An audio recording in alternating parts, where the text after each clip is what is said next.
buenas noches, buenas tardes con todos y con todas. Bienvenidas y bienvenido a este conversatorio sobre democracia para el agua. El conversatorio, como todos sabemos, el 7 de febrero, los ciudadanos y las ciudadanas del Cantón de Cuenca aprobaron con un 80% en la consulta popular la decisión de prohibir la explotación minera en la zona de recarga hídrica de los ríos Tarqui, Yumancay, Tomebamba, Machangara y Norcay. Este plebiscito en principio fue impulsado por el Parlamento del Agua de Cuenca y fue planteado a la Corte Constitucional por el Consejo Cantonal de Cuenca. Y la Corte lo aprobó y, como decía, el 7 de febrero se realizó la consulta. Acerca de los resultados de esta consulta, sus implicaciones, su historia, como la manera en la que se llegó a recoger las firmas y a plantear la misma, es objeto de este conversatorio. Esta noche nos acompañan para hablar sobre este tema Carlos Larrea, Michelle Calle Sánchez y Pedro Bermeo Guarderas. Empezamos entonces dando la palabra a el profesor Carlos Larrea, que es el director del área de Ambiente y Sustentabilidad de la Universidad Andina Simón Bolívar, sede Ecuador, profesor e investigador de esta casa de estudio y cuyos temas sobre los que ha investigado y da clase y además ha realizado un sinnúmero de consultoría y trabajo son economía política del desarrollo económico social, sustentabilidad y medio ambiente, historia socioeconómica y ambiental, pobreza, inequidad y empleo y métodos cuantitativos de investigación. Para el área de Derecho es un honor tenerte, Carlos, aquí hoy con nosotros y un agradecimiento especial porque a pesar del poco tiempo del que dispone Carlos, ha aceptado esta invitación para acompañarnos hoy en este debate. Gracias, Carlos. Bueno, muchísimas gracias, Claudia, por la invitación.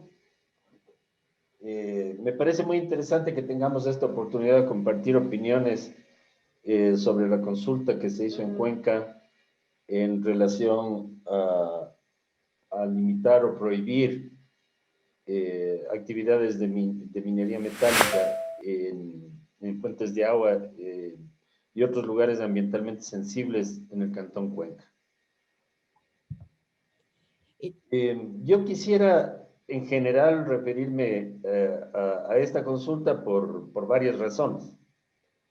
La primera de ellas es porque, como justamente con Pedro, los Días Unidos de Cuenca y algunos otros colaboradores importantes, tanto de la universidad como de los Días Unidos de Quito, tuvimos la oportunidad de compartir una experiencia muy, muy interesante, que fue la de monitorear a partir de las 5 de la tarde los resultados de la consulta. ¿Sí? La consulta de Cuenca, pese a que obtuvo un resultado verdaderamente espectacular, no sé si estén terminados los escrutinios, pero de todas maneras, con los últimos datos que teníamos, el CNE confirmó los resultados del monitoreo que hicimos y la noticia que divulgamos 4 horas después de que se cerraron las urnas, en el sentido de que la posición por el sí a la prohibición de la minería tuvo un respaldo del 80%. ¿Sí? Este resultado por sí ya es espectacular, porque realmente confirma algo que en el Ecuador se ha mantenido desde hace muchos años. Ya son también bastantes años desde el momento en que Yasunidos comenzó a recoger firmas en contra de la extracción de petróleo en el Parque Nacional Yasuní.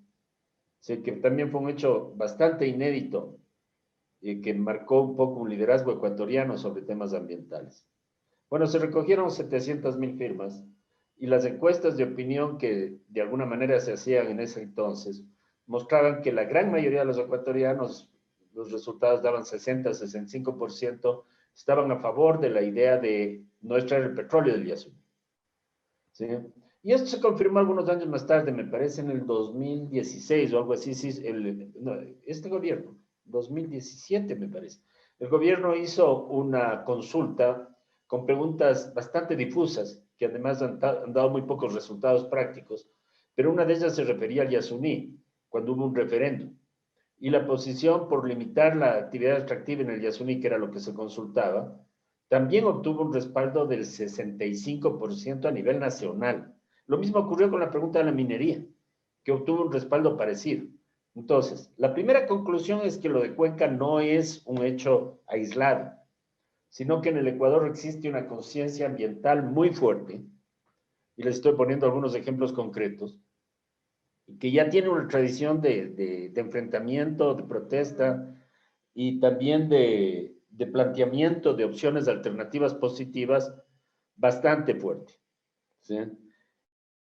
Bueno, la experiencia que tuvimos fue muy interesante. En muy pocos días, en una especial alianza entre la academia y los movimientos sociales, con una participación muy importante de Yasunidos, de otras organizaciones ambientalistas cuencanas, se logró armar un sistema de monitoreo que era muy sencillo, digamos. Había una persona que tenía un carnet de tal manera que podía entrar en los recintos después de que se terminaron las elecciones para ser una especie de veedor de los escrutinios, ¿sí?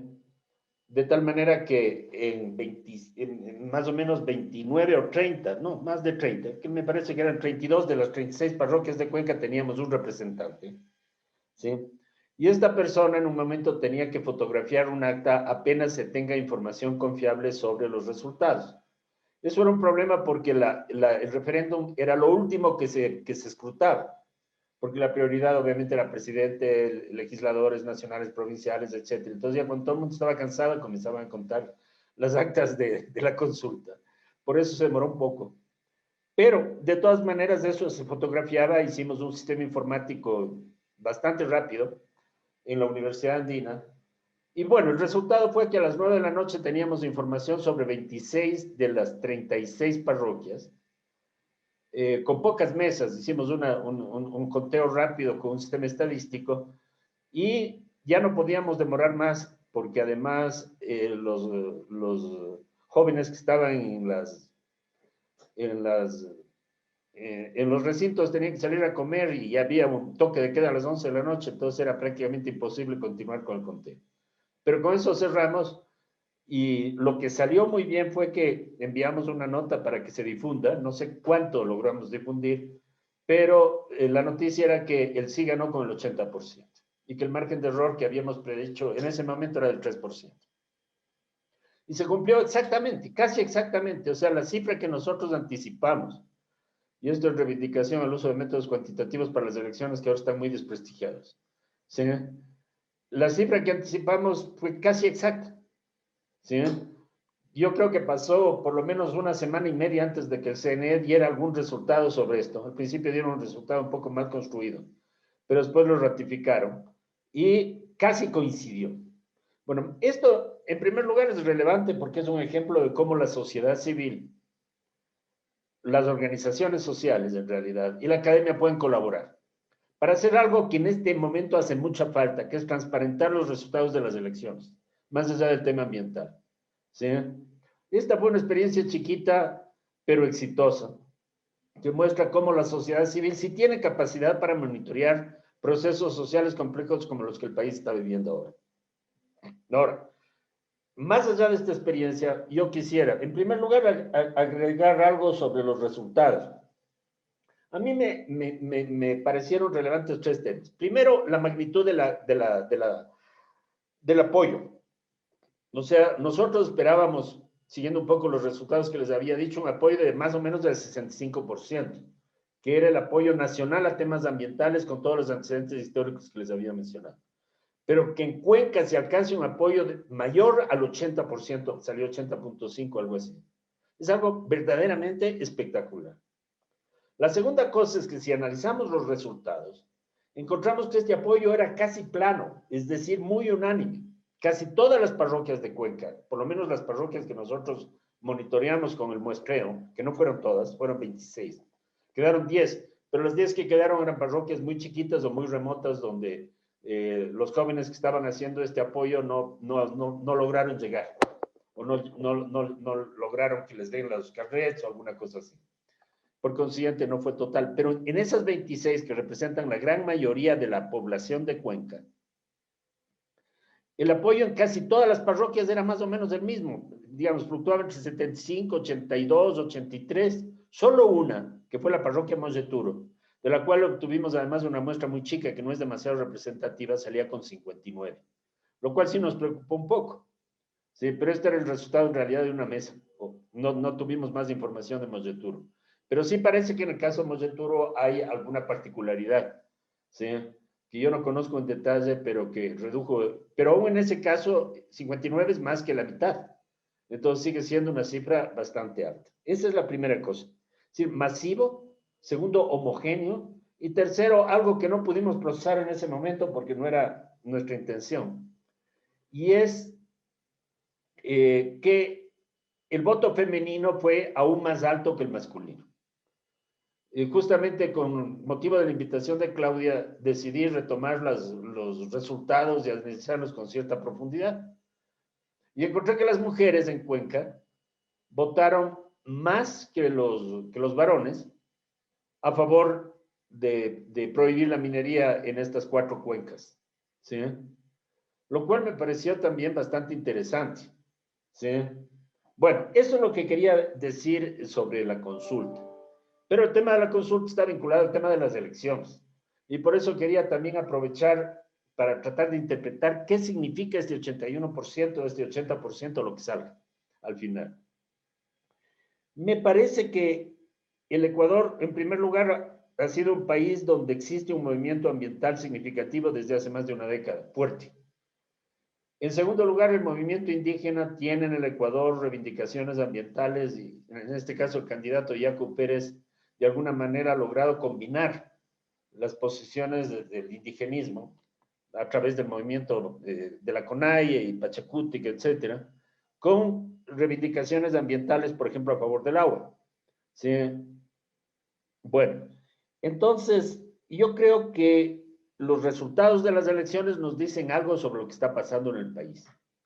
Yo quiero detenerme en eso por lo siguiente. Primero, el país está atravesando una crisis estructural profundísima que se inició con la caída de los precios del petróleo hace 6 años más o menos, en el 2014, y que ha continuado, sobre todo, muy, muy agravada desde hace aproximadamente un año con el COVID, que es una crisis mundial. Eso ha creado un deterioro social enorme que ha afectado particularmente a los pobres. Eso es bastante claro. Entonces, es la primera elección que tenemos en un contexto de crisis tan profundo. Yo quiero mencionarles algo donde yo creo que los medios de comunicación se equivocaron muy fuertemente. Cuando el comercio y incluso el CNE hicieron los debates, hubo uno tercero que fue organizado en Guayaquil, me parece que por la Cámara de Comercio o algo así. ¿Sí? Entre los candidatos a la presidencia se basaron en encuestas de opinión y la pregunta era ¿cuáles son los problemas más importantes del país? Y salían los obvios, la economía que anda pésimo, el COVID y la salud que andan pésimo, el empleo que anda pésimo, ¿sí? Y nadie mencionaba temas ambientales, por eso nadie hizo preguntas sobre temas ambientales en los debates, ¿sí? Porque según los periodistas no eran importantes. Y resulta que el candidato que sacó un porcentaje altísimo, no importa si sea segundo o tercero, del 20%, como nunca, del movimiento indígena, que era el candidato más ambientalista, y eso quedó claramente demostrado, por ejemplo, en el Verdescopio, que es una medición que se hizo sobre las posiciones de los candidatos, obtuvo un apoyo realmente impresionante. O sea, aquí hay varias cosas. Un candidato contestatario frente al sistema obtiene un apoyo que es más o menos, al menos 3 veces más que la votación histórica que ha tenido el movimiento indígena o la izquierda en el Ecuador. ¿Sí? Eso es algo muy importante, sacar el 20%. No importa que sea 19.3 o 19.7 o 20, no. Más o menos uno de cada 5 ecuatorianos votaron por Yacu Pérez. ¿Sí? Es un cambio histórico. A mí me parece. Segundo, los censos nos dicen que la población indígena en el Ecuador más o menos el 7%. Supongamos que sean el 10 por varias razones. A veces los datos censales no son tan exactos. Sacar el 20 es el doble de eso. Y además, obviamente, no todos los indígenas habrán votado por Yacu. Eso sería muy, muy raro, ¿no? Entonces, quiere decir que Yacu recibe un apoyo adicional mucho más grande que el voto indígena. ¿Que de dónde viene? Viene de las ciudades.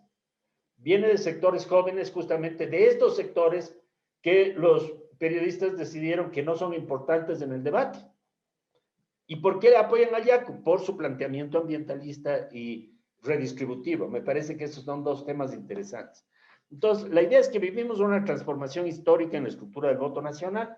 Yo quiero compartir con ustedes algunos datos porque estamos procesando con mucha profundidad. Estamos iniciando en realidad esto, pero espera un ratito, tengo que encontrar. Aquí está. Aquí están los resultados por provincias de los 3 candidatos. Yo no he trabajado con todos porque es una lista interminable.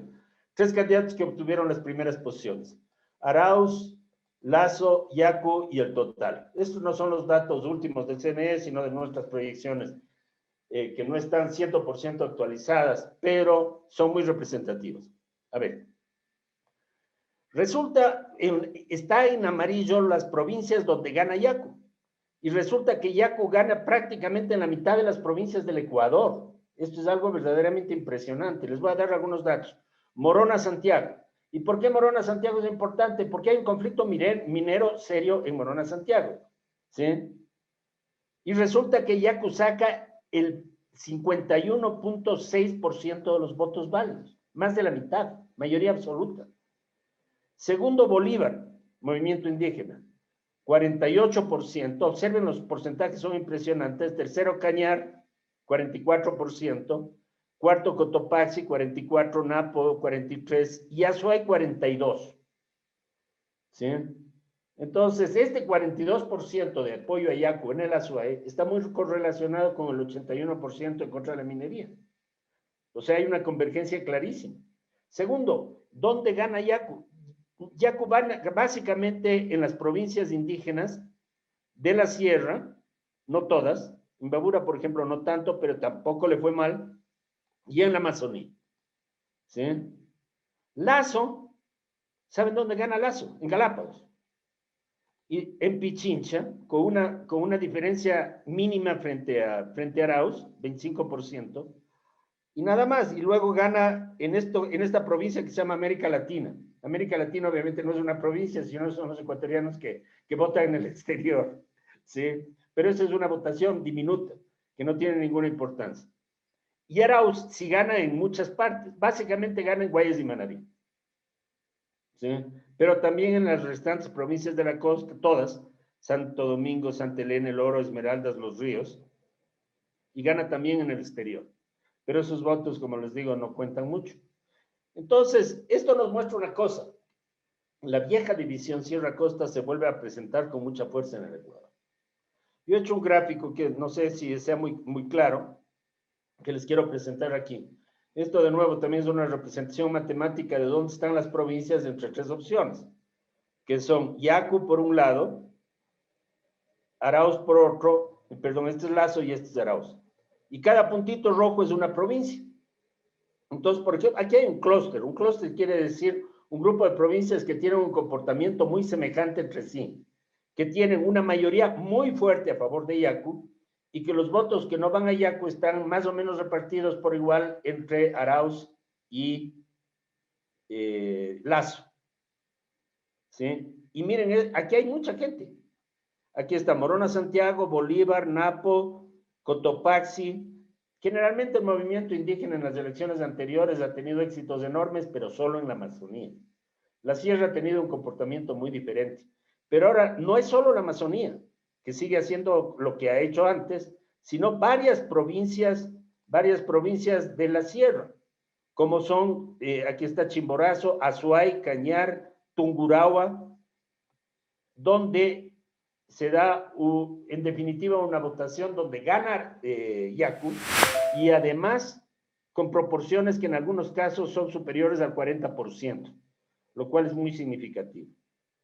Bueno, este es el triángulo de los favoritos de Yacu. ¿Cuál es el triángulo de los favoritos de Lasso? Vacío. ¿Qué quiere decir? Que Lasso no entusiasma a nadie. Esto es algo muy importante porque la provincia donde mejor le va es Galápagos, que no cuenta mucho, y de las grandes la que mejor le va es Pichincha, y donde saca más o menos el 25%. Y claro, el que sí entusiasma a la gente es Arauz. ¿Pero en dónde? Primero Manabí, segundo Guayas, Santa Elena, Los Ríos, básicamente la costa. Un poquito el Oro que está, y Santo Domingo que están casi en el límite, y aquí hay una serie de provincias que están más o menos en equilibrio, donde está Pichincha, Imbabura, Loja, etc. ¿Sí? Entonces, eso nos conduce a una tercera conclusión que me parece bien importante. Yo diría, la crisis ha transformado enormemente el comportamiento electoral de los ecuatorianos.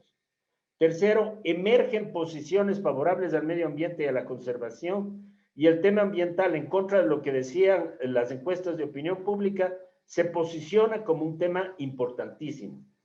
¿Sí? Evidentemente no es el más importante, pero tiene peso. ¿Sí? ¿Y eso por qué? Yo formulo como hipótesis porque hay grupos jóvenes y urbanos que son súper sensibles a eso. Hay un cambio generacional, además de la crisis, en el electorado ecuatoriano. Entonces, el apoyo a Yacu y el apoyo a la consulta de Cuenca claramente muestran que hay nuevos actores en la política ecuatoriana. Y tercero, este fenómeno no es nacional. Esto sí hay que aclarar. Este fenómeno es muy fuerte en la sierra, muy fuerte en la Amazonía, pero muy débil en la costa, en general. Particularmente Guayas y Manabí, que son las provincias, dos de ellas, dos de las cuatro más pobladas del Ecuador. La provincia más poblada del Ecuador es la provincia de Guayas, en términos de peso electoral, y tradicionalmente la provincia de Guayas ha colocado muchos presidentes en la historia política del Ecuador. ¿Sí? Bucaram, por ejemplo, para ponerles un ejemplo. Correa también era guayaquileño. ¿Sí? Y muchos otros, Febres Cordero, para simplemente mencionarles los nombres más significativos recientes. ¿Sí? Esto de alguna manera sigue pesando, tal vez no con la fuerza anterior, pero sigue pesando con bastante fuerza. Y Guayas básicamente le apoyó a Arauz, digamos, en este caso no tanto a Lasso, o le apoyó a Lasso, pero sin demasiado entusiasmo. ¿Sí? Y evidentemente Yacu en estas dos provincias tuvo porcentajes menores del 10%, 7 y 8% más o menos. La provincia donde le fue peor fue Manabí, y la segunda provincia donde le fue peor es Guayas. ¿Sí? Entonces, eso muestra, creo, una tendencia a la polarización en el Ecuador, que se refleja en una polarización regional, y que desde ese punto de vista a mí me parece un tanto peligrosa. ¿Sí? Sobre todo en un momento de alta conflictividad como el que tenemos ahora en el Ecuador. Bueno, estos son algunos de los resultados que les puedo anticipar, y muchas gracias, y esperamos pues tener oportunidad de volver a conversar en detalle en el diálogo que espero que haya al final de este conversatorio. Gracias. Gracias a ti, Carlos, por tu brillante exposición y sobre todo por los elementos que de alguna manera has podido sacar a relucir. Yo creo que hay varios puntos que sí habría que profundizar, ¿no? Me parece súper interesante este dato de la colaboración entre academia y sociedad civil, más allá de los resultados. Y también, bueno, ya hablaremos luego qué tanto ha incidido también en la consulta, los resultados de la consulta, haber coincidido con las elecciones. Esto tal vez ha sido una ventaja para, o no, y exactamente cómo se reflejan estos, ¿no?, movimientos ambientalistas, que creo que también me parece excelente la relación que has podido establecer respecto también de los resultados a las elecciones presidenciales. Bueno, es el turno de la palabra. Ahora le doy la palabra a Michelle Calle. Michelle Calle es abogada, estudiante de la especialización superior en Derecho Constitucional de nuestra Casa de Estudios, integrante del colectivo de mujeres Mujeres y Resistencia, Sinchiwarmi, y cofundadora del proyecto de alternativas Dinna Barmi Muy. Gracias, Michelle, por acompañarnos esta noche. Buenas tardes, Claudia, compañeros. Más bien un gusto para mí poder compartir un poco, al menos desde la experiencia propiamente de lo que fue vivir un poco la consulta y también un poco de antecedentes. Ventajosamente he podido conocer las comunidades afectadas por los proyectos mineros en el Azuay, siendo Quimsacoche y Río Blanco específicamente, y el trabajo con las mujeres. Entonces, antes de un poco comentar de dónde nace, primero quisiera mostrar algunas imágenes para entender la lógica y qué tan importante es esta consulta y en qué tanto trasciende, ¿no? En ese sentido, no sé si me permitan comentarles un poco qué era propiamente el proyecto minero, que ahora se ha modificado porque ventajosamente también las comunidades han decidido precautelar los territorios y han tratado de recuperar mediante reforestación.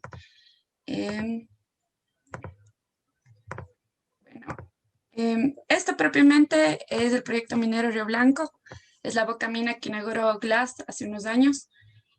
Como se puede observar, es gigante, incluso en la proporción que se tiene con respecto a una persona, con respecto a la boca mina, entonces se ve de un tamaño abismal. Al mismo tiempo, bueno, algunos de estos letreros, ventajosamente también, este está en español, la mayoría llevaba letreros en chino, en todos los territorios, y esto es un poco del territorio concesionado, ¿no?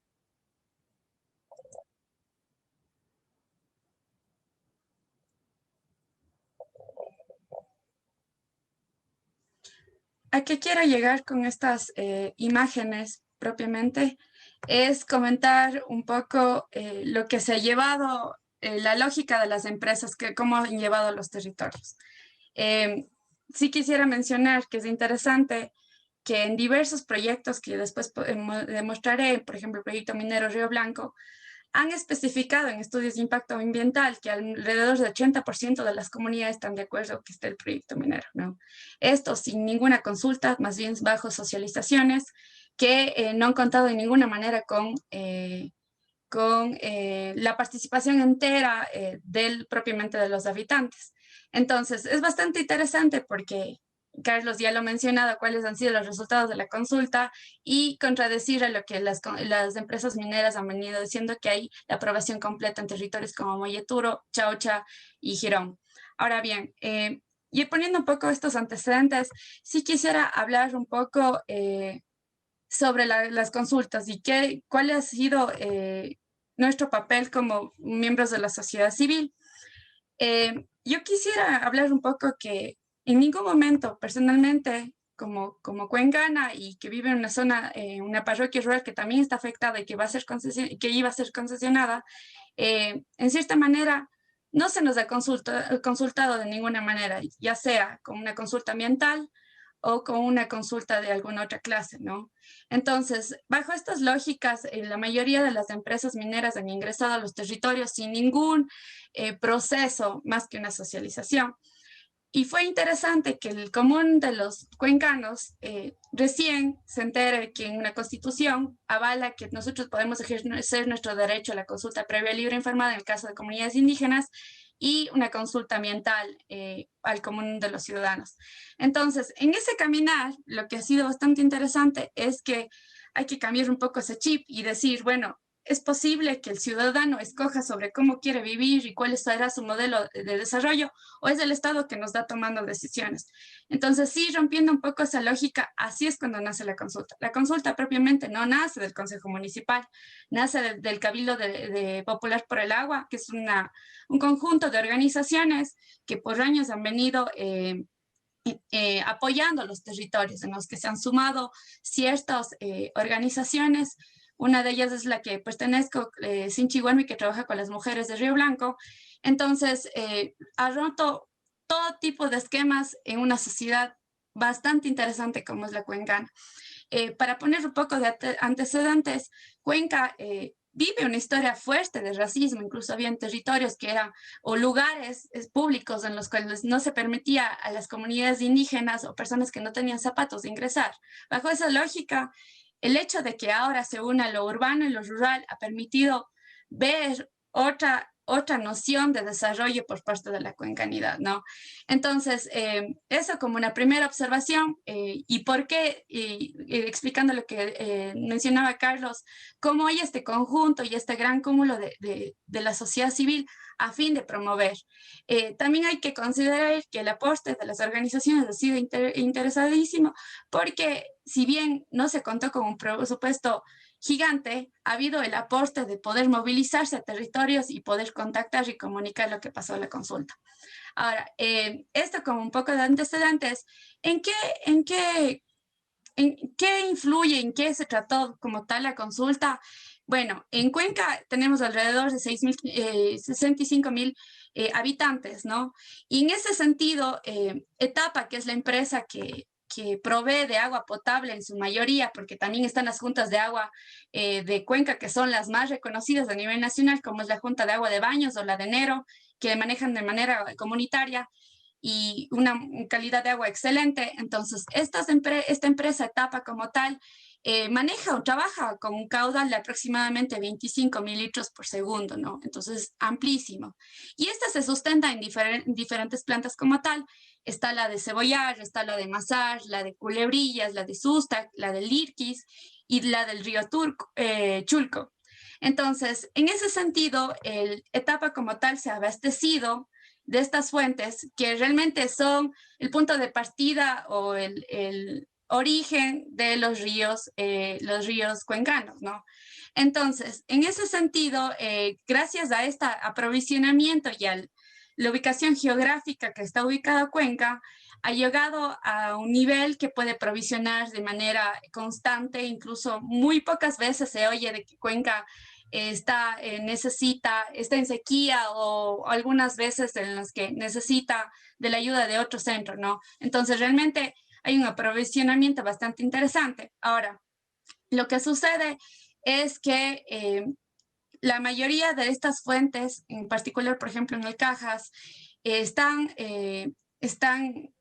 acumuladas en alrededor de 3,000 cuerpos de agua, ¿no? Pero esto se contrapone también a una realidad bastante interesante de lo que es Cuenca. Cuenca también es considerada para el Estado como un distrito minero. Este distrito minero, que a la vez ha sido concesionado en 46,000 hectáreas, que constituye alrededor del 15% de la superficie, y que ahí están ubicadas principalmente en las comunidades de Moyeturo, de Sayausí, de Chaucha, que son los principales afectados. Ahora, ¿qué es lo que sucede? Y es que la mayoría de estos proyectos fueron concesionados alrededor de 10 empresas, y de las que resaltan son INV Metals, Ecogold Mining, la ruta de cobre como tal, que componen este gran distrito minero.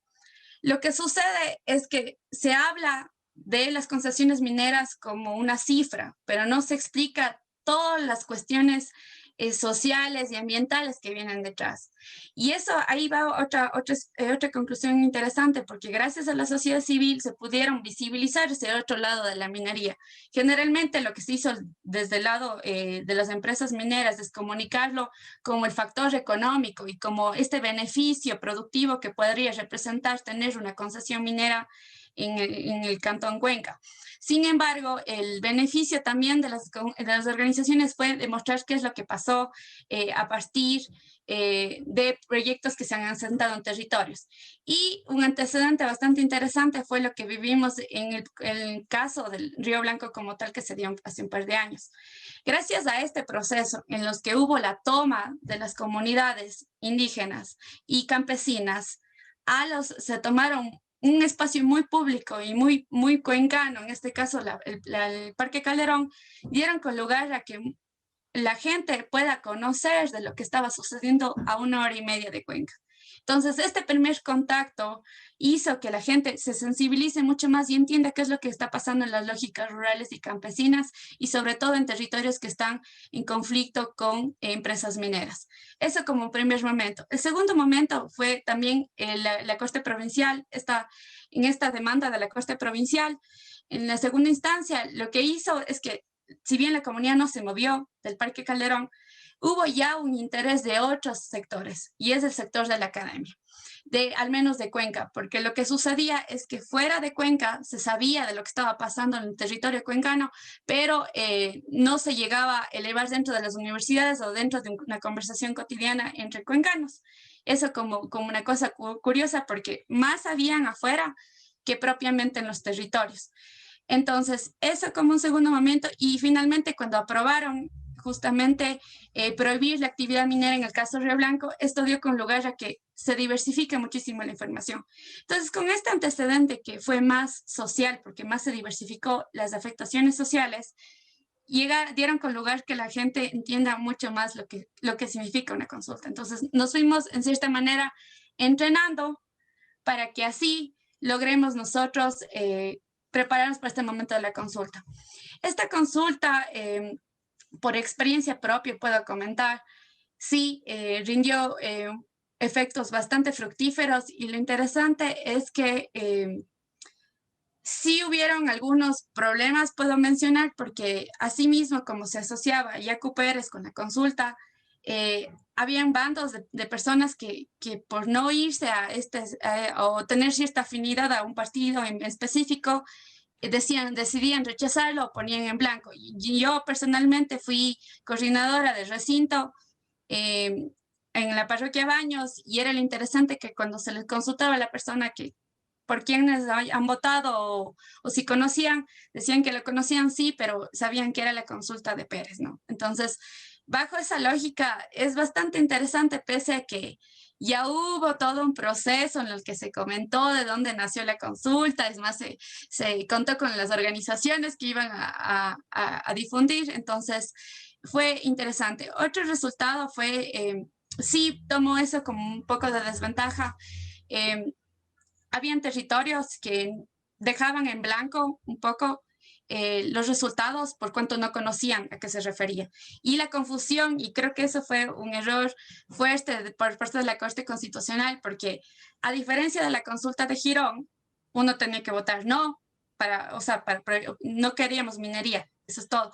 Y ahora en Cuenca teníamos que votar sí, sí queríamos que se pruebe. Entonces había esta confusión terrible, porque la gente se le consultaba y decía, pero es que yo no quiero minería, ¿por qué tengo que votar sí? Entonces, detalladamente la pregunta estaba tan un poco, yo diría, compleja, porque realmente no se entendía mucho. Incluso muy poca gente daba la vuelta para ver qué es lo que decía atrás de la papeleta. Entonces, pero de alguna manera creo que tenían una noción de que se iba a dar una consulta. En la medida de lo posible, como organización, hicimos el aporte de ir a todos los territorios, al menos en las parroquias rurales, que era el mayor conflicto. Ahora, ¿qué puedo hablar de lo que pasó en Molleturo? En Molleturo, si bien el porcentaje no fue como en este caso, que fue el 80%, fue menor, pero hay que entender una cosa, Molleturo lleva 3 generaciones de conflictos mineros.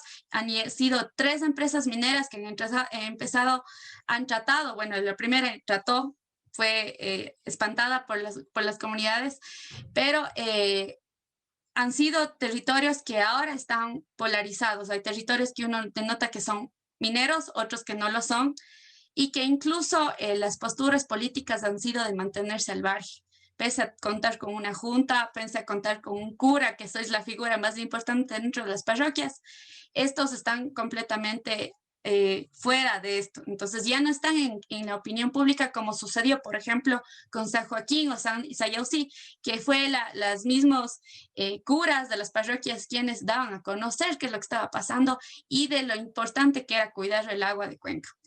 Eso como un primer momento.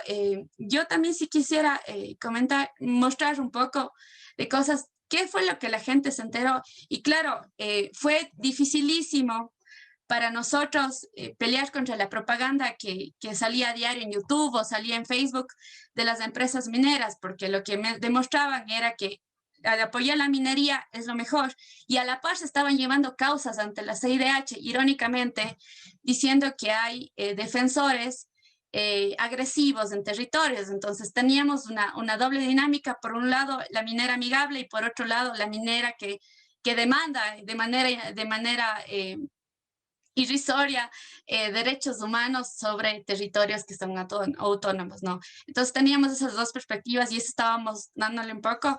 Entonces, pero afortunadamente como organizaciones pudimos comentar el lado propositivo, y eso yo sí quiero denotar, porque pese incluso en debates universitarios siempre había y se mantiene el diálogo de comentar que los proyectos mineros al menos brindan esta armonía, este beneficio al Estado, cuando realmente no lo son. Y no lo hablo por hablar, lo hablo por la experiencia. Ya son 3 años al menos que he visitado, 3 o 4 años desde lo que conozco los conflictos mineros, y puedo mostrarlo en un ratito.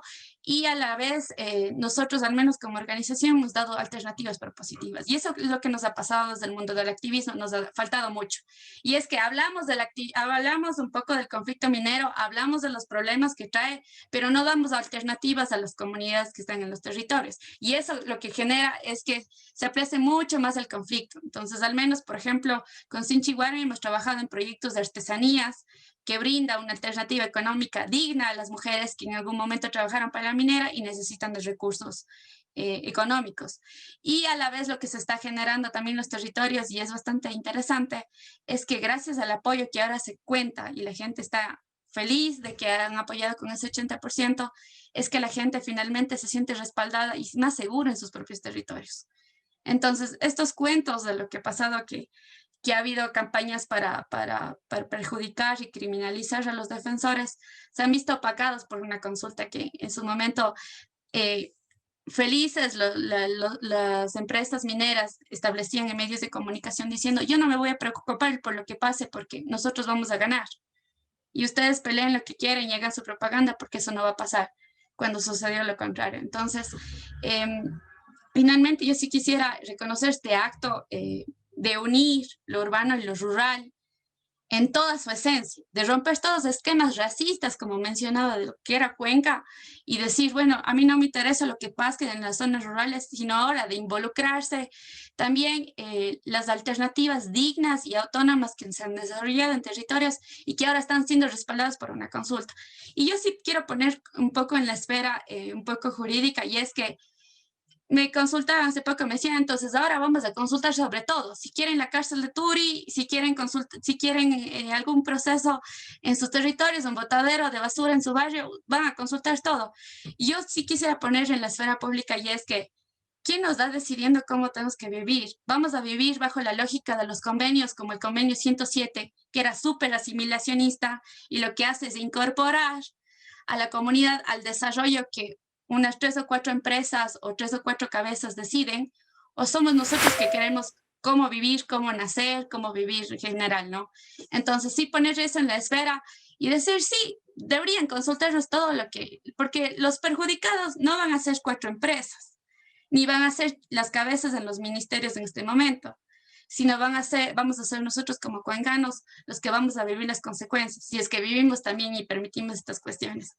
Entonces, yo quiero dejar solo esa pregunta y voy a compartir solo unas imágenes. Son un poco fuertes para entender lado desde un poco desde la sensibilidad, pero sobre todo desde los hechos, ¿no?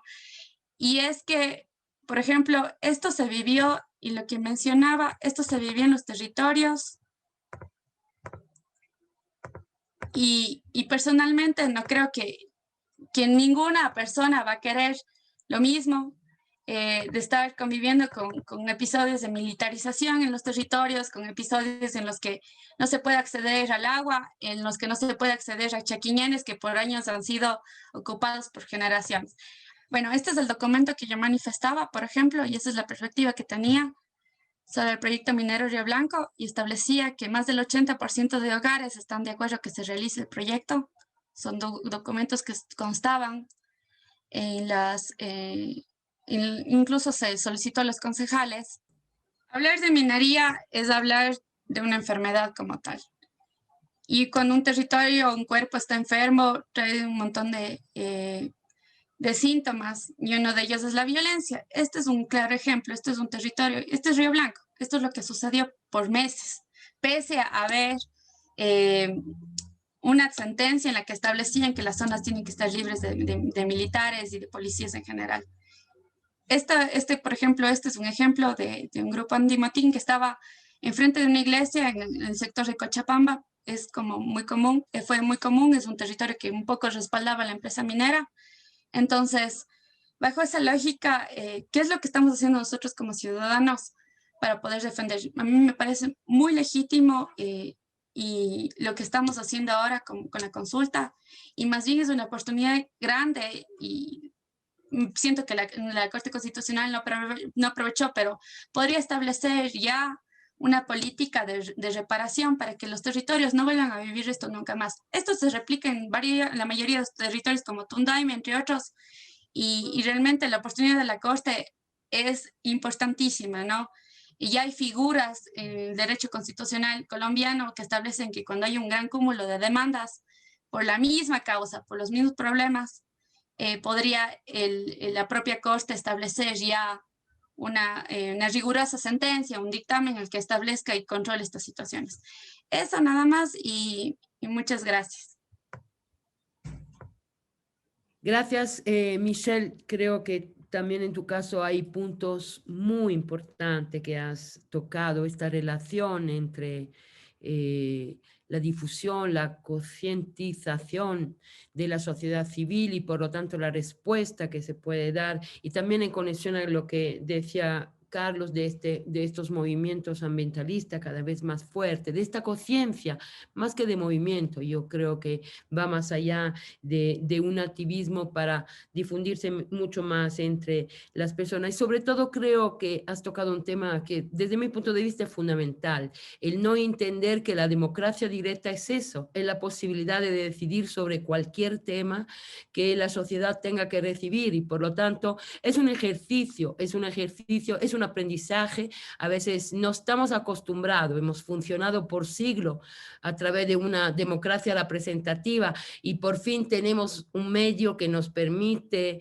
manifestar nuestras opiniones y tomar nuestras decisiones. Y realmente creo que esta consulta, desde mi punto de vista, tiene una importancia inmensa desde este punto de vista. Es la demostración a la sociedad que sí podemos, que la sociedad puede decidir por sí misma sobre los aspectos que la Constitución le permite, y que poco se ha utilizado. Bueno, se ha intentado a veces y no ha sido posible, pero que poco se ha utilizado esta posibilidad de incidir en las decisiones de Estado a través de la palabra de los ciudadanos, ¿no? Gracias, Michelle. Está ahora en el uso de la palabra Pedro Bermeo. Pedro es activista por los derechos de la naturaleza y los animales, incluidos los seres humanos, vocero de Jazz Unidos, fundador del Centro Cultural Activista Tandana y integrante de Libera Ecuador, además de ser fotógrafo y estudiante de Derecho. Bienvenido, Pedro, y gracias por acompañarnos esta noche. Hola, Claudia. Hola, Carlos. Hola, Michelle. Hola con todas las personas que nos están escuchando. Muchísimas gracias por darme este espacio. Es difícil ya intervenir luego de esas excelentes intervenciones que me han antecedido. Haré la mía un poco más corta para no repetir lo que ya se ha mencionado. Yo quería hablar un poco sobre el tema de extractivismo y democracia participativa, pero digamos primero topando un poco el tema de los antecedentes de la consulta popular en Cuenca. Primero se nos viene la pregunta de por qué prohibir la minería, ¿no? Que ya se ha hablado aquí, pero quizás para redundar un poquito más, es decir, en la importancia de la defensa del agua, ¿no? Cuenca, justamente todas sus fuentes de agua vienen donde se está concesionando la minería. Recordemos que el 22% del cantón de Cuenca está concesionado a estas mineras, y eso se vincula también con la otra cosa muy importante que creo que, que mencionaba también Michelle, sobre la autonomía para la toma de decisiones. Es decir, normalmente este tipo de decisiones no las toman las personas afectadas, sino las toman normalmente las autoridades en la capital, en este caso en Quito, ¿no? Así es como se han decidido, y el mejor ejemplo justamente es Río Blanco, donde no hubo un proceso de consulta previa, libre e informada, y que eso terminó en que se suspenda este proyecto, ¿no? Entonces creo que aparte de eso hay otro argumento sumamente importante, que es por qué prohibir la minería, porque digamos, sumamente destructiva, más allá de contaminar el agua, también destruye estos páramos de bosque andino, que son ecosistemas extremadamente frágiles y que hay muy pocos en el mundo, si no me equivoco, son 6 países en el planeta que tienen este tipo de ecosistemas y que más allá digamos, de su valor o su riqueza biológica, también son sumideros de carbono y que incluso 50 veces más eficientes que las propias selvas tropicales, ¿no? Es decir, es muy interesante también ver ese lado de la importancia de la defensa de estos espacios o de estos territorios. Luego, justo viene la otra pregunta de por qué se plantea una consulta popular, y creo que aquí más o menos ya se ha contestado también la cuestión que no se tomen decisiones por nosotros, sino hacerlo colectivamente. Y creo que justo en ese sentido Cuenca o el Azuay es muy interesante, porque el Azuay tiene una lucha en defensa del agua de al menos una década o más. Hay muchísimos hitos históricos en la provincia sobre este tema. El uno está en Victoria del Portete, en donde la defensa del agua ganó con un 92%. Está también la declaratoria provincial, y hay otra también de la ciudad de Cuenca en contra de la minería metálica. Hay la acción de protección que suspendió la minería en Río Blanco, que es la que comentaba hace un momento.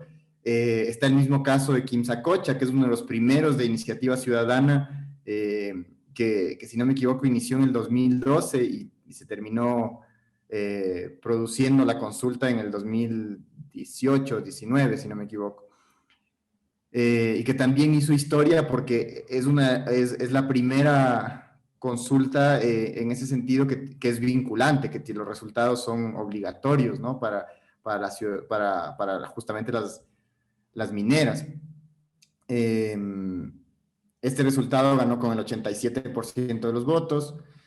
Y bueno, ahora fue el turno de Cuenca, como les decía antes, donde el 22% del cantón ha sido concesionado y donde también ha habido unos resultados sumamente favorables. Ya hemos visto lo que comentó Carlos sobre estos.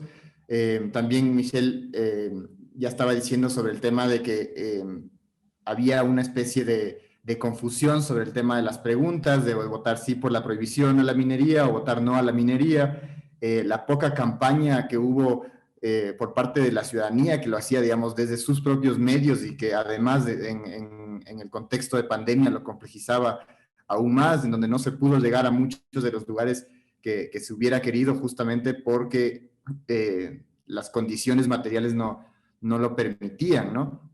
Recordemos que esto fue un trabajo, digamos, voluntario de muchas personas que se organizaron en el Cabildo del Agua para llegar a una consulta popular. Es decir, ha sido un proceso sumamente largo y constructivo, que es el que yo creo que termina en esos resultados, como decía Michelle. Y además, el otro tema importante es la campaña sucia por parte de los gremios mineros, que hablan de la minería como que es una fuente de empleo, como que produce riqueza, como que las personas que estamos en contra de la minería somos hasta terroristas, en fin, una serie de cosas que se han dicho, digamos, públicamente en varias incluso emisoras estatales, ¿no?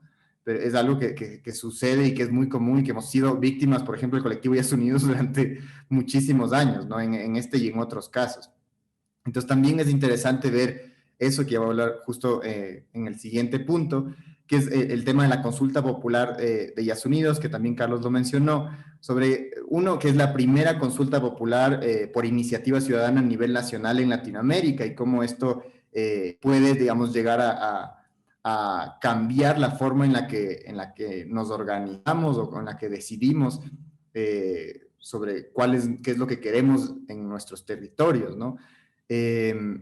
Para hacer así un recuento súper rápido, en esta consulta nos negaron el 60% de las firmas, gran parte de ellas por cuestiones de forma y no de fondo, como el gramaje del papel, el color del esfero, orden de nombres, cuando la ley es sumamente clara en cuanto a por cuáles son las cosas que se deben tomar en cuenta. Además de eso, justamente la campaña sucia y cómo el gobierno básicamente nos trató como terroristas. Hizo un informe de más de 600 páginas por parte de la SENAIN en donde nos persiguen, hay infiltrados en la organización, en fin, una serie de acciones para que no logremos tener este derecho o que no logremos ejercer este derecho de participación, ¿no? Es sumamente importante visualizar esto, ¿no? Esta consulta popular de Cuenca, como también en el caso de la consulta popular por el Yasuní, son ejercicios de democracia, es la verdadera democracia desde mi punto de vista cuando nos organizamos y tomamos esas decisiones, ¿no? Y cómo los gobiernos de turno, en vez de promover estas iniciativas, lo que hacen es buscar formas de repelerlas, ¿no? Y de atacarlas y de judicializarlas y de buscar formas en las que no se logre llevar a cabo estos derechos de participación. También quería hablar sobre lo que, bueno, mencionó Carlos, sobre la consulta popular en el 2017, que también es una muestra clarísima del interés de la ciudadanía. Solo para volver al anterior, lo que decía Yasunidos, creo que hubiera sido imposible tener una consulta popular, es casi imposible, creo yo, desde mi punto de vista como coordinador de la recolección de firmas en ese entonces. Yo diría que es casi imposible llegar a hacer una consulta popular a nivel nacional con los requisitos tan complicados que existen de recoger el 5% del padrón electoral, ¿no? Esto desde un punto de vista ciudadano y digamos que no existía todo un aparataje político para llevarlo a cabo, sino más bien lo contrario, cómo buscaban atacar a esa pequeña organización que buscaba llamar a una consulta, ¿no? Pero es interesante cómo logramos recoger tantas firmas en tan poco tiempo, y esto solo se logra justamente por la participación masiva de la ciudadanía. Es decir, yo creo que si hubiera dado en ese momento la consulta popular, hubiéramos tenido unos resultados muy, muy positivos también, justamente porque, como decía Carlos, la gente en el Ecuador tiene una conciencia sobre los temas ambientales muy profundos y que se vio clarísimo en esta consulta de Cuenca, que fue en medio de una pandemia, ¿no? Cuando hay una crisis económica profunda, cuando el desempleo está altísimo, cuando hay problemas vinculados con los temas de salud. Es decir, es sumamente interesante ver cómo la ciudadanía, a pesar de todos estos miedos que nos imponen, ¿no? Sobre que si básicamente no hay desarrollo, si no hay explotación minera, cómo la ciudadanía ha sabido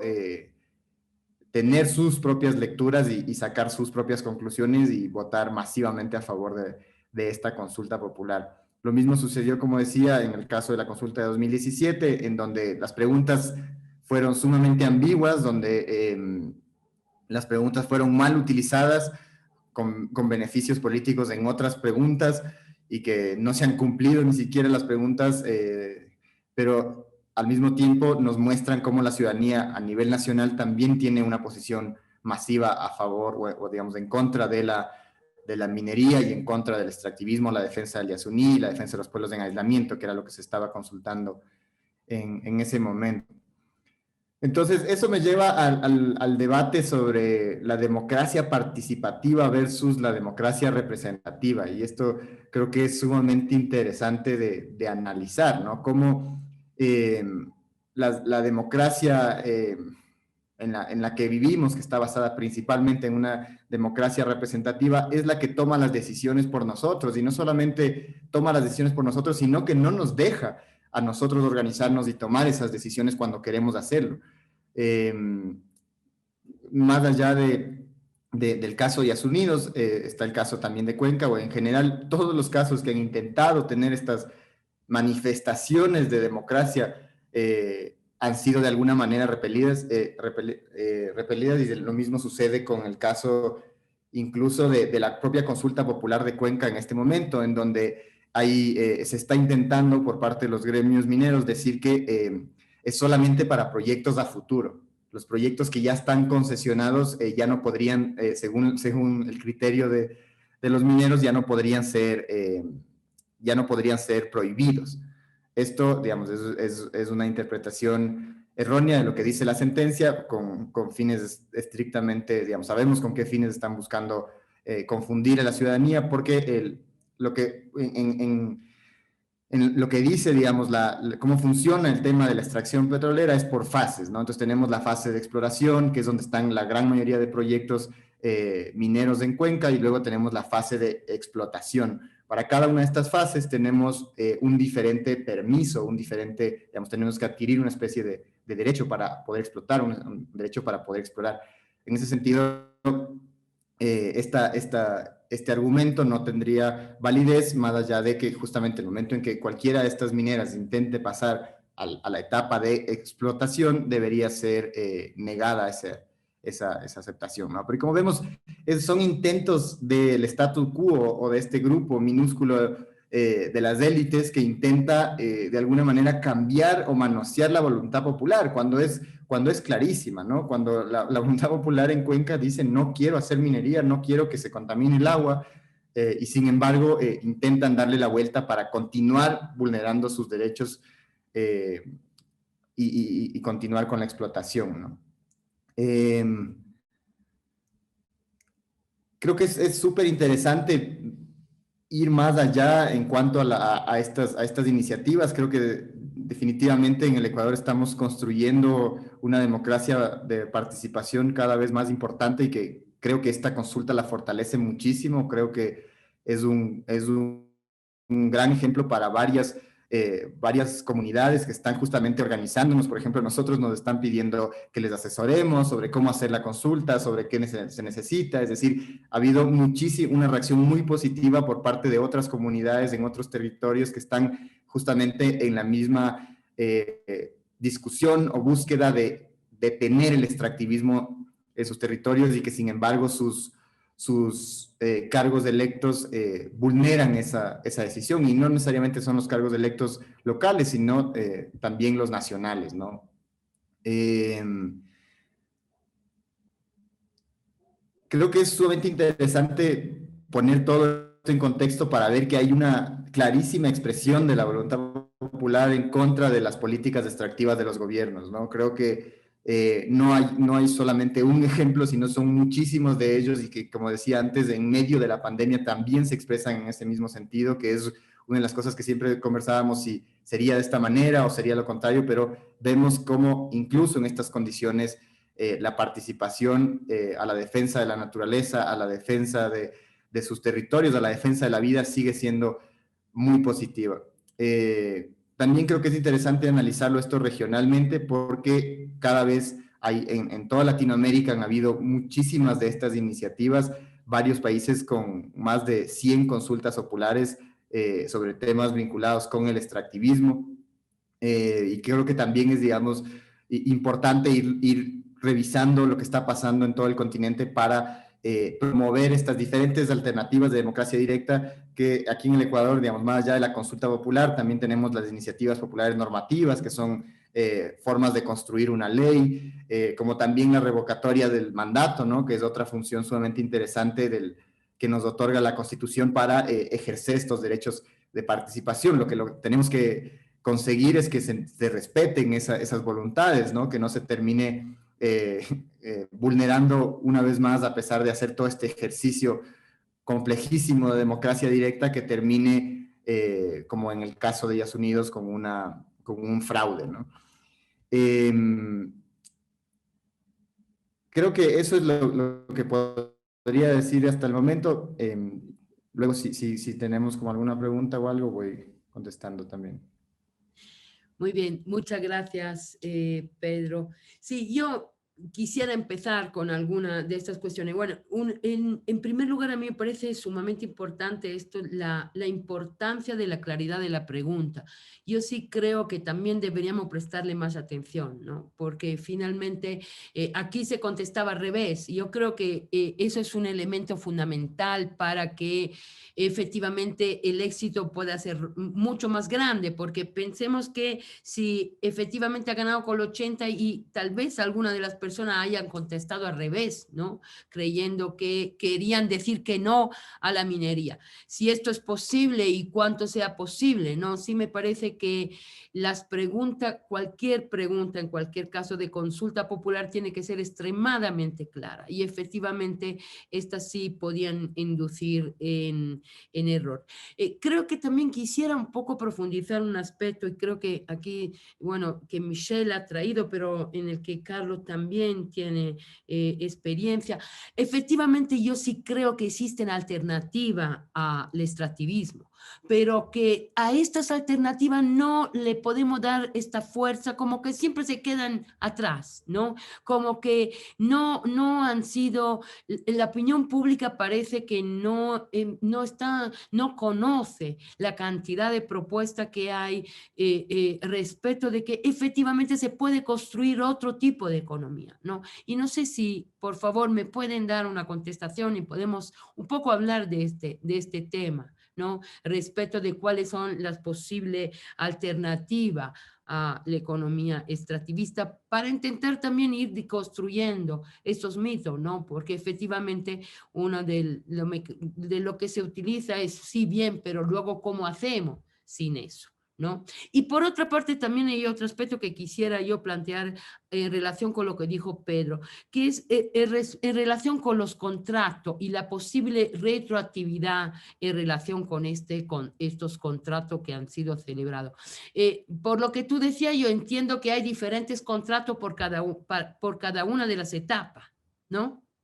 Entonces, claramente están ahora contratada la primera fase, que es la fase de exploración, pero ahora ya no podría estipularse el contrato siguiente, que es el de explotación seria, ¿no? Bueno, ya me contestarán. No sé, Carlos, si quieres empezar un poco. Por último, yo sí también quisiera solo una última cosa, que es la que de alguna manera que Carlos ya nos ha dicho, ¿no? Pero efectivamente, ¿cuánto influyó en esta consulta que fuera la consulta de Yaco? Es decir, si no hubiese sido la consulta de Yaco, en el contexto en que se votó a la consulta, ¿no? En el contexto en el que también se elegía el presidente, ¿el resultado hubiese sido el mismo? Y con eso ya cierro mis inquietudes.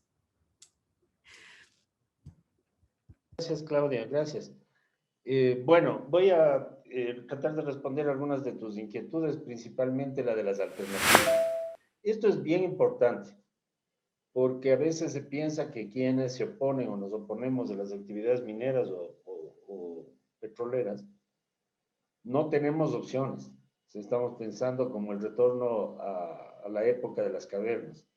No se trata de eso, no se trata de eso, de ninguna manera. Y aquí se pueden mencionar algunas cosas importantes. La primera, yo quiero hablar en el caso particular de la provincia de La Suay y en el caso particular de Cuenca. Bueno, Cuenca es una ciudad extremadamente próspera. ¿Cómo podemos decir eso en el contexto de la pandemia? Bueno, evidentemente todo el Ecuador ha sufrido, pero Cuenca ha tenido desde hace varios años y algunas décadas incluso, una gran prosperidad basada en varias cosas.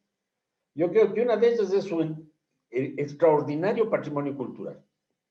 ¿Sí? Desde su patrimonio artístico, arquitectónico, ven ustedes, la Catedral de Cuenca no es la compañía ni es colonial, pero es hermosísima y también es muy, muy especial. ¿Sí?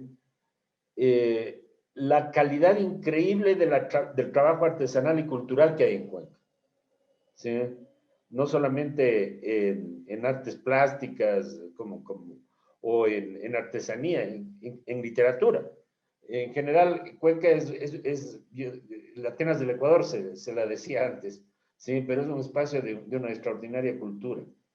Lo mismo pasa en general en la producción de las universidades. Las universidades cuencanas son de las más prestigiosas del país. Bueno, todo eso hay que tomarlo en cuenta. Y todo eso ha conducido a que Cuenca haga del turismo cultural, del turismo de naturaleza, una de sus actividades principales. Y en eso no está ausente el patrimonio natural. O sea, los turistas que van a Cuenca, ¿qué más hacen? En primer lugar, se van al Cajas. Y el Cajas es un páramo, ¿sí? O sea, el Cajas tiene una riqueza que no se va a acabar en 20 años como la de la minería. Y además destruyendo al páramo, que es lo que pasa, y agotando sus fuentes de agua, que es sumamente grave. Sino que la conservación del Cajas tiene un potencial extraordinario como fuente de actividades turísticas. Y eso se puede ver en los hoteles de Cuenca, cuánta gente la visita, etcétera, ¿sí? Entonces, en general, aparte de eso, hay una combinación de turismo de naturaleza con turismo artesanal. Vean ustedes, por ejemplo, el Gualaceo, el Valle de Gualaceo, los valles de Pauta y Gualaceo. Lo que lleva a los turistas a los valles de Pauta y Gualaceo es la extraordinaria, digamos, los paisajes maravillosos son paisajes naturales, ¿sí? Entonces, en ese sentido, Cuenca es una provincia con una riqueza en su naturaleza verdaderamente extraordinaria. Todos los procesos que destruyen esa biodiversidad, que se destruyen ese paisaje, son bastante graves. Las aguas termales, se mencionó el caso de la parroquia Baños. Aquí se dice Baños de Cuenca para diferenciarle de Baños de Ambato, porque ambas tienen aguas termales espectaculares. Pero todos ellos son ejemplos del enorme potencial que tiene el turismo en Cuenca. Ahora, la minería y el turismo no se llevan nada bien. Eso hay que aclarar. Donde hay minería, el turismo se acaba, ¿sí? Entonces, desde ese punto de vista, sí hay un potencial. Segundo, hay algo muy importante que también se ha mencionado que tiene que ver con la agroecología. La agroecología es una forma de cultivar la tierra en situaciones donde hay problemas de suelos y problemas de agua severos. Y en la provincia de La Suaya hay escasez de agua, que eso es crónico, ¿sí? Y problemas de deterioro por erosión de los suelos, deforestación, etcétera. Entonces, esto permite que en las áreas que están incorporadas de la frontera agrícola, no en los páramos no, porque no debe cultivarse, ¿sí? Pero sí la agroecología puede ser una respuesta porque genera empleo, mejora las condiciones de vida de la población y sobre todo, al permitir la conservación del suelo y la recuperación del agua, crea su propia sustentabilidad, a diferencia de la agricultura basada en agroquímicos o la agricultura en gran escala. Entonces hay una gran cantidad de actividades productivas, de hortalizas para el mercado urbano, frutas, etcétera, donde Cuenca también tiene un gran potencial. Entonces una agricultura bien entendida es otra fuente importante, alternativa de actividad, ¿sí? Por todas esas razones me parece que en Cuenca sí hay un potencial para llevar digamos, a una economía de bajas emisiones que conserve la naturaleza, que conserve sus recursos, etcétera, ¿no? Hay que preservar las cuencas de los ríos, no solamente las cuencas que estaban en la consulta. Yo sabía que Cuenca tenía 4 ríos, pero en la consulta aparecieron 5. Cuenca se llama Santana de los 4 ríos de Cuenca y apareció un quinto que yo no le conocía, no sé si pasa por Cuenca, o sea, algo especial, no entiendo bien, pero de todas maneras eso me llamó la atención. Sí, más allá de eso, la Cuenca del Paute está altamente deforestada. Sí, eso tal vez no sea parte del Cantón Cuenca, pero aquí hay un problema bien grave porque eso destruye una cantidad de cosas, digamos, por ejemplo, el potencial de las plantas hidroeléctricas que quedan que ahora no es una, sino varias, en el río Paute. Ha habido un proceso de erosión muy grave que conduce a la acumulación de sedimentos en la represa que tiene consecuencias muy, muy serias. ¿Sí? Por todas esas razones, yo creo que el futuro de Cuenca está en actividades de conservación, ¿sí?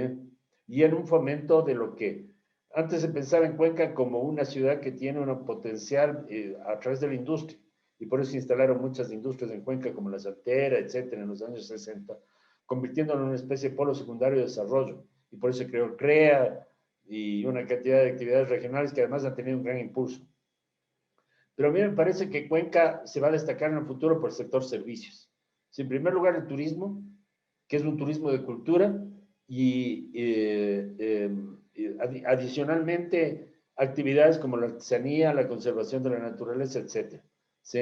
A ver, la industria puede seguir algún nivel de desarrollo, pero no creo que sea el futuro de Cuenca.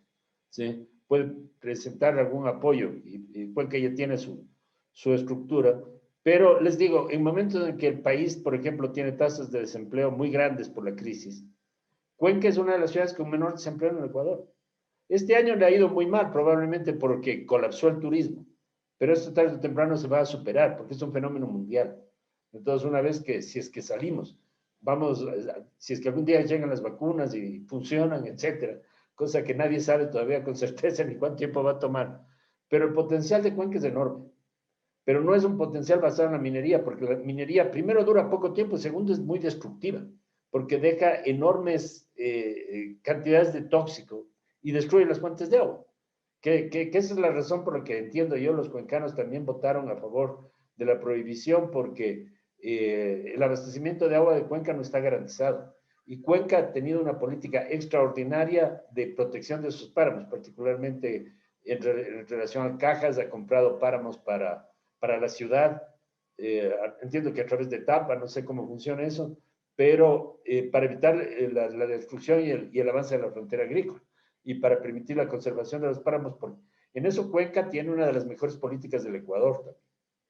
Entonces, todo lo que digo conduce a pensar que Cuenca tiene un enorme potencial. ¿Sí?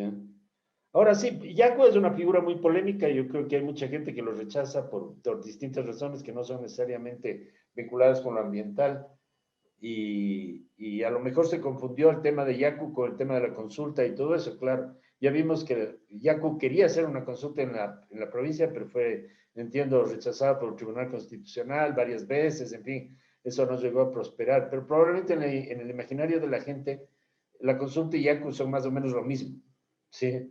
Y eso es lo que nos contaba Michelle, ¿no? Entonces, no sé realmente cuánto influyó lo uno sobre lo otro, pero lo que sí me parece es que, en general, si analizamos los comportamientos electorales como una muestra de la opinión pública, Cuenca ha tenido desde hace décadas una votación mucho más progresista que las otras ciudades de la Sierra. Y yo diría mucho más progresista que Quito. ¿Sí? Entonces, y no es por movimiento indígena, porque en Cuenca no hay población indígena, o si la hay, es reducida. ¿Sí? Entonces, desde ese punto de vista, yo creo que hay una conciencia crítica, y partidos tradicionales de izquierda que ahora están tal vez como de centro izquierda, que estaban comenzando a resurgir como la izquierda democrática, siempre tenían una fuerza importante en Cuenca, cuando la izquierda democrática era poderosa, y lo que fue el FADI, etcétera, varios movimientos de izquierda también han tenido fuerza en Cuenca. Entonces, en general, el electorado de Cuenca es un electorado culto, es un electorado muy crítico, ¿sí? Que marca una señal distintiva respecto al resto del Ecuador. Creo que toda esa riqueza cultural se traduce también en opciones económicas, porque Cuenca es una ciudad turística. O sea, más allá de lo que está pasando este año, Cuenca está llena de hoteles, y de hoteles con muy buena calidad, muy buenos servicios, etc. Yo creo que el futuro de la ciudad está por ahí. Aunque, Carlos, yo creo que lo que tú dices por Cuenca se puede extender a muchos de los lugares de Ecuador. Es decir, que yo sí creo que Ecuador es un país con una diversidad y un interés turístico impresionante. Es decir, que finalmente, aunque es verdad, todo verdad lo que dices de Cuenca, pero que en general muchos de los lugares en los que en este momento se está explotando, finalmente podrían ser reconvertidos en lugares turísticos de diferentes tipos de turismo, evidentemente, ¿no? Pero sí hay un potencial que no, además creo que el turismo en el Ecuador es la cenicienta, no hay ningún tipo de desarrollo desde ese punto de vista, ¿no? Con todo que es un turismo, es un sector importante, pero un sector que tampoco ha sido apoyado ni incentivado por parte del Estado. No hay ningún tipo de, solo se vea que casi no hay escuela de hostelería o de estas cosas, ¿no? Son muy pocas las universidades que enseñan, digamos, a cómo hacer turismo, ¿no? Y esto es evidente en un país que podría, yo sí creo, vivir muy bien de todo ello. Gracias. Pedro o Michelle, no sé quién quiera. Sí, bueno, yo por experiencia propia he trabajado temas de turismo y así fue que conocí los territorios de Río Blanco. Lanzamos ya la propuesta en Río Blanco, ya hubieron 2 experiencias como tal que validaron que el turismo, incluso en territorios que muchas veces uno dice, pero mira, está militarizado, está cerrado, hay algunos impedimentos para llegar. Validamos que realmente la gente está interesada. Y ya no es un turismo netamente solo de conocer la montaña o de solo pasearse ahí, ¿no? Sino de conocer el trasfondo cultural y social que lleva cada una de las comunidades. Eso me pareció bastante interesante porque la primera propuesta que hicimos, que en ese momento fue con incluso personas que estuvieron a favor de la minería, lo interesante fue que se pusieron a 2 alternativas, a conocer las lagunas y también a conocer el proyecto minero, ¿no? Entonces hubo esa alternativa para que la gente tome su propio criterio de qué es lo que estaba sucediendo en territorios. Y la gente prefería también conocer el proyecto minero antes que las lagunas para entender un poco la lógica y después trasladarse a las lagunas. Y a mí me pareció bastante interesante porque, claro, se decía no hay alternativas, pero esa era una. Y para que la gente logre movilizarse a 1 hora y media, 2 horas de Cuenca en un camino terrible, gente que no tenía la más mínima idea del país, logre movilizarse y logre interesarse, también daba otro tipo de turismo y era un turismo de investigación también. Yo creo que esa apertura era bastante grande. El turismo de por sí es una actividad que llevándole también con pinzas puede llevar también a otras actividades mucho más amplias y el desarrollo de comunidades en la medida de lo que ellos se mira. Claro que hay que diferenciar el turismo que masificado que manejan otros países, ¿no? Y que a la vez llegan también a contaminar socialmente y culturalmente a las comunidades. Entonces, pero sí, completamente lo que establece Carlos realmente es una alternativa. Cuenca se sustenta en ello. Y a la larga, Cuenca crece solo bajo la visión del turismo. ¿Por qué? Porque tenemos una población grande de extranjeros viviendo en Cuenca, es justamente por esa visión, ¿no? Es por la visión de vida que tiene Cuenca. Y yo creo que esa visión de vida nace de los ríos, porque desde cuando nosotros cantamos la chola cuencana, hasta cuando, por ejemplo, en los actas de fundación establece que los 4 ríos de Cuenca van a solventar y van a un poco a brindar el agua a los cuencanos. Yo creo que desde esa noción nosotros no nos concebimos sin los ríos. Realmente, yo no sé, yo he preguntado a algunos amigos en Quito, en otras ciudades, y ellos me dicen, es un río nomás, pero nosotros realmente, sin estos 4 ríos, sin uno que nos falte, yo creo que culturalmente estamos destrozados y eso trasciende totalmente a cómo vivimos. Eso por un lado. Y hay otra alternativa, como lo mencionaba, nosotros estamos validando como mujeres que existen alternativas. Las mujeres pueden quedarse en sus territorios, que creo que ese es el primer acto de resistencia, quedarse en sus territorios sin movilizarse a la ciudad o movilizarse fuera, porque ahora mucha gente está migrando. Entonces, el mismo hecho de nosotros brindarles el espacio de ellas hacer artesanías en sus espacios, que sean capacitados en territorio, que creo que ese es un esfuerzo que no todos han hecho. Todos los servidores públicos, en su mayoría municipales, nosotros hemos vivido, se han angustiado mencionando que han hecho un montón de desarrollo social y que han aportado a las comunidades, pero no pueden moverse de los escritorios a capacitar en territorio. Y eso es lo que se necesita. Y nosotros estamos validando que es así. No por algo, nosotros no nos desvinculamos, al menos con el proyecto de Guarmimuyo, no hemos desvinculado la causa del agua de las mujeres o de la actividad productiva, más bien la excusa de hacer una artesanía y yo entregarte esta artesanía es una excusa para que tú te enteres qué es lo que está pasando en mi territorio y más gente se entere. Entonces, yo creo que al pensarle las formas económicas desde la creatividad y realmente pensaría que si hubiera mayor recogida para este tipo de iniciativas que no ni siquiera demandan muchísimo dinero o realmente una inversión grande, ¿no? Sino más bien yo creo que desde la creatividad podremos salir adelante. Realmente, personalmente, como organización, estamos validando que sí existen, las compañeras están felices, esperemos que este año crezca otra alternativa que estamos pensando. Hemos llegado a mercado internacional sin necesidad de un solo sponsor y realmente solo demostrando la realidad, lo que es lo que está sucediendo y abriendo. Y creo que también lo que podría, al menos como lo que hemos vivido desde las experiencias de las comunidades, creo que el abrir el territorio para que más gente lo conozca hace que se unan una serie de conocimientos técnicos y así fortalecer la comunidad en la medida de cómo quieran desarrollarse. Eso por un lado. Y de ahí vamos al tema de Yaku. Yo lo viví también y sí, completamente se asocia la consulta de manera... es un poco graciosa porque es como que nos esforzamos muchísimo por explicar que eso proviene de una consulta plural, comunitaria, la propuesta y colectiva del agua, pero se asocia directamente a Yaku, ¿no? Y creo que eso también fue liderado desde él, de sus campañas, porque él quería fundamentar eso. Yo soy el defensor del agua, entonces yo soy el que hago esto. Entonces, en el imaginario y desde, por ejemplo, los casos como fue el Río Blanco, ya se piensa a él como el defensor legítimo, por decirlo así, en el imaginario de la ciudadanía, que él es el que encabeza estas causas. Difícil hasta el momento un poco deshacer un poco esa idea y un poco comentar a la gente, pero yo creo que hasta aportó, podría decirlo yo, por las elecciones, el periodo de elecciones, aportó que en algo la gente sepa que va a haber una consulta, en algo sepa que hay que velar por los recursos hídricos, al menos desde lo que viví en experiencia propia.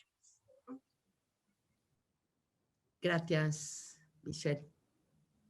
Pedro. Gracias, sí, bueno, creo que justo hablando sobre el tema este del desarrollo versus la defensa de la naturaleza, creo que hay muchísimas alternativas a la explotación, al extractivismo. Como Colectivo Días Unidos hicimos una cosa que se llama el plan de la A a la Z, donde hablamos de muchas de ellas, pero sí, digamos, definitivamente creo que el turismo comunitario es una de las más importantes para el contexto ecuatoriano, en donde tenemos el lugar más biodiverso del mundo, como es el Yasuní, donde tenemos también los Andes, donde tenemos los páramos del Cajas, pero donde tenemos también unas playas, digamos, tenemos una riqueza, una biodiversidad tan cercana la una con la otra y tan diversa al mismo tiempo que definitivamente es uno de los grandes potenciales para el Ecuador. Yo me acuerdo que justamente en unas clases que tuve con Carlos, él nos hablaba de que por cada puesto de trabajo que da el petróleo, el turismo da 25.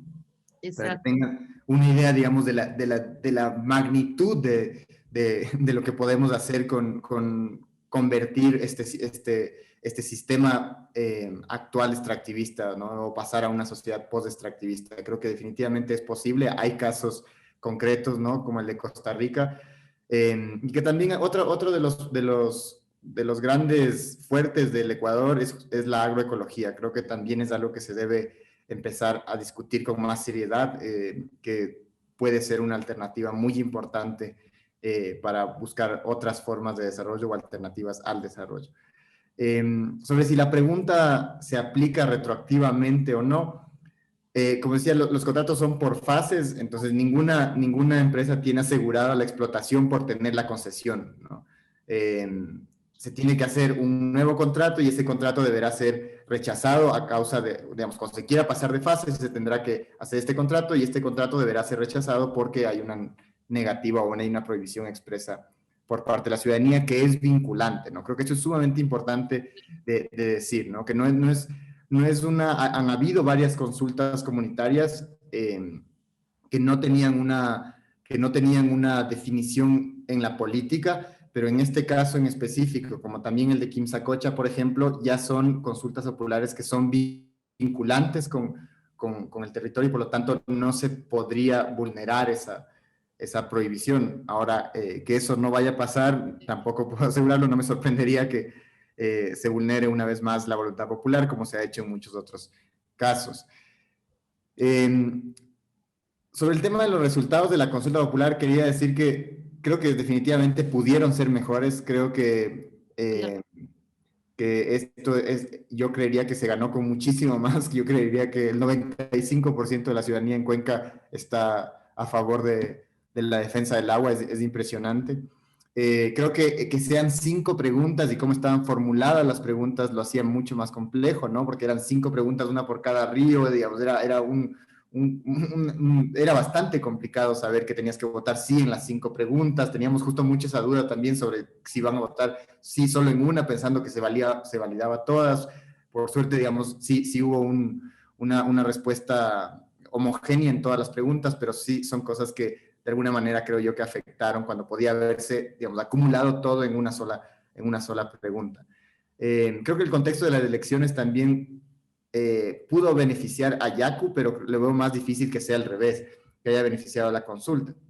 Yo creo que justo puede, digamos, tener posiciones, hay personas que en Cuenca que están en contra de Yaku y esto pudo haber hecho más bien que, como decía Michelle, se lo relaciona en el sentido contrario y que perjudica a la consulta. En todo caso, es difícil saber exactamente cómo votó la ciudadanía.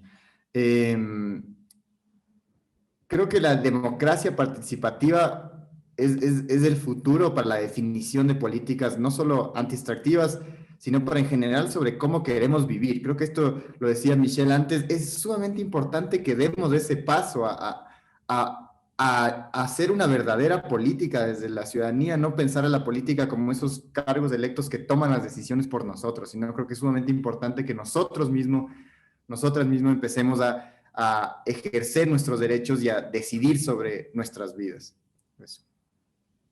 Sí, y terminaste, Pedro, perdón, no quería interrumpirte, pero justo en relación con esto yo quiero decirte que sí, entiendo que la consulta a nivel nacional es muy compleja, pero se puede conseguir y creo que Yasunido lo demostró en ese sentido, ¿no? Que no es imposible. Es decir, finalmente también hay que pensar que se necesita un número elevado de firma porque es a nivel nacional, ¿no? Entonces, bueno, podríamos entrar en esta discusión y ver, pero yo creo que ha habido un antecedente que ha demostrado que sí es posible hacerlo, ¿no? Y por lo tanto, a veces decir que es imposible de alguna manera nos limita hasta en las posibilidades, en las cuestiones que podemos debatir. Sí, dime. Sí, solamente pues, no se vaya a malinterpretar eso, no, de ninguna manera, más bien creo que debe ser, que es totalmente factible y que lo que quería decir es cómo la ciudadanía está muy interesada en los temas ambientales, a tal punto que a pesar de ser un requisito muy complicado, se logra porque hay un interés muy real en la ciudadanía por estos temas. A eso es lo que me refería cuando... Sí, por eso yo quise puntualizarlo, porque se podía haber entendido que, pero es posible. Es decir, yo sí creo que solo tenemos que acostumbrarnos a utilizar ese instrumento de democracia directa porque efectivamente son nuestras voces, ¿no? Y los efectos también, y también a reivindicar y hacer que los efectos siempre sean los que se establecen por parte de la ciudadanía, ¿no?